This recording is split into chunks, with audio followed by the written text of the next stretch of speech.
Bonjour à tous et bienvenue dans Imagine Robot. Normalement, c'est là que tu vas lancer le générique, mais pour ce premier épisode, prenons un peu de temps pour détailler ce qu'est cette série. Dans Imagine Robot, nous imaginerons le robot de votre choix grâce aux commentaires YouTube. Et nous ferons cela à travers 4 parties. La première partie, c'est le cahier des charges, où nous présenterons les besoins et contraintes de notre machine. La deuxième partie, c'est l'artwork, une rubrique visuelle où nous verrons une vue d'artiste du robot. Ensuite, nous passerons à la technique, où nous écrirons un pseudocode simpliste animant notre robot et où nous parlerons de quelques détails techniques. Et enfin, nous passerons au progrès, où nous parlerons des technologies actuelles en lien avec notre projet. Trêve de bavardage, c'est parti.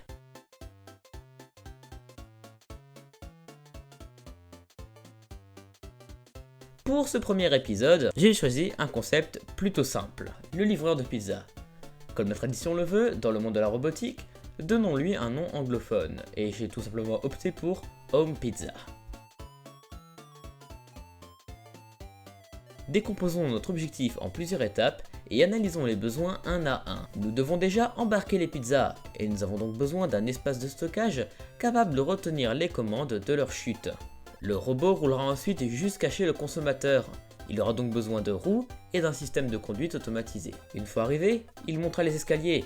Il lui faut donc des jambes, ainsi que des bras et des mains pour toquer ou sonner à la porte. Il récupérera ensuite le paiement grâce à un caisson sécurisé ou un support permettant le paiement grâce à la carte bleue. Nous pouvons ensuite imaginer un réchauffement des commandes dans un espace à part dans le caisson. Le client récupère sa commande, le robot refait le trajet inverse et la commande est terminée. À partir de notre cahier des charges, nous pouvons imaginer l'apparence de notre robot. Des roues pouvant devenir des jambes quand la situation l'exige, une caisse centrale découpée en 3 parties, une pour le stockage des plats chauds, une pour le stockage des éléments froids et une plus sécurisée pour l'argent récolté. Un support pour carte bleue serait présent au niveau de la caisse, à côté de la fente pour la monnaie. 2 bras mécaniques seraient présents sur cette caisse centrale, elle-même surplombée d'une tête, comportant 2 caméras afin de garantir une vision 3D.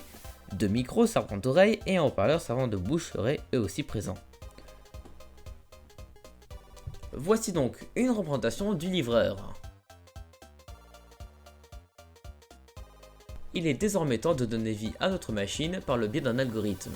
Ne vous inquiétez pas, ici pas de système complexe prenant en compte les états du robot et pas d'intelligence artificielle.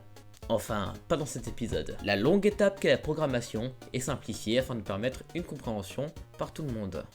Tant que le robot est en veille, ce qui est enregistré dans sa mémoire, nous attendons que le propriétaire l'active avant de faire la suite. Une fois Home Pizza activé, les caissons de stockage s'ouvrent. Nous pouvons imaginer une porte coulissante soutenue par des câbles solides s'enroulant autour d'une barre de fer en rotation. Le système de réchauffage s'active quand les caissons sont refermés. Un détecteur de température, une résistance de chauffe, comme dans un four. Quand le propriétaire appuie sur le bouton livraison après avoir entré nom, prénom, adresse et tâche, le robot passe en mode roue et démarre. Le passage jambe-roue est assez difficile à visualiser, donc vous voyez ça comme une espèce de gros patin à roulettes motorisé. Une intelligence artificielle le guide grâce à un itinéraire Google Maps et au code de la route enregistré. Quand le robot arrive devant le logement, il repasse en mode jambe, monte, sonne et demande au client les informations. Si les informations concordent avec les données enregistrées, alors une petite lumière clignote et le robot annonce le prix. En réalité, cette lumière s'appelle une LED, bien que le nom français soit DEL pour diode électroluminescente. Une fois la monnaie entrée ou la carte bleue utilisée, les caissons s'ouvrent et le client récupère sa commande. La monnaie est récupérée grâce à une petite astuce magnétique que nous verrons plus tard. Quand le client referme les caissons, le robot redescend, repasse en mode roue et fait le trajet inverse. Le propriétaire valide l'arrivée du robot, les caissons de paiement s'ouvrent et la monnaie est récupérée. Les caissons sont refermés et le robot retourne en veille. On imagine que si une des étapes échoue, le robot énonce un message d'erreur et envoie une alerte au propriétaire qui peut prendre le contrôle du robot grâce aux caméras et aux différents moteurs installés à l'intérieur de celui-ci. Notre robot est désormais terminé, mais une autre étude est fort intéressante. Penchons-nous sur les technologies actuelles qui rentrent dans le cadre de notre projet. Le LiDAR est un émetteur-récepteur laser qui tourne sur lui-même notamment utilisé par la Google Car. Pour mieux comprendre son utilité, un petit schéma s'impose. Des rayons laser partent tout droit et quand un de ces lasers rencontre un obstacle, il est réfléchi et retourne au récepteur. Ce qu'il se passe, c'est que grâce à la formule de la vitesse, V égale D sur T, en connaissant la vitesse de la lumière et le temps que prend le rayon à revenir, on peut calculer la distance de l'obstacle. Par exemple, pour un temps de 2 nanosecondes, on sait que l'obstacle est à 300 mètres, et c'est là tout le but du lidar. En tournant sur les mêmes, il recompose un espace en 3 dimensions et détecte les mouvements. En s'ajoutant aux caméras sous la voiture, qui suivent les lignes blanches de la route afin de rester sur la bonne voie et à l'itinéraire que le véhicule suit, la voiture peut ralentir ou accélérer en fonction des éléments autour d'elle.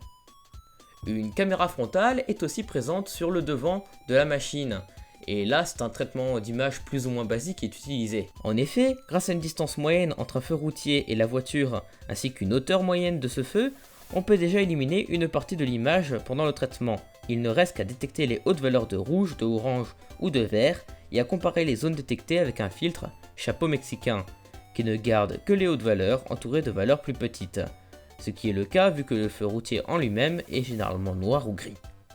Une fois ceci fait, il ne nous reste normalement que la couleur du feu et la voiture réagit en fonction de celle-ci. Passons désormais aux monnayeurs. En effet, la fente où nous glissons nos pièces n'est pas si anodine. Dans les monnayeurs électroniques, on peut retrouver 2 bobines générant un champ magnétique. La composition métallique et le poids spécifique de chaque pièce déforment ce champ d'une manière bien précise. C'est la signature électronique de la pièce. Si la pièce détectée n'est pas conforme, elle est rejetée. Si elle est validée, on prend en compte la somme de celle-ci.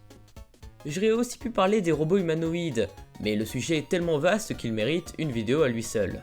Mais je pense que nous avons déjà abordé quelques technologies bien intéressantes et surtout très importantes pour notre robot. Voici un balayage assez complet mais néanmoins modeste de notre sujet, le robot livreur de pizza. Si ce premier épisode vous a plu, n'hésitez pas à partager ou à aimer la vidéo. Mais surtout, n'oubliez pas de commenter pour que votre idée soit retenue pour un prochain épisode. Et abonnez-vous pour voir la sortie de celui-ci. C'était Gaëtan pour Imagine Robots numéro 1, à la prochaine!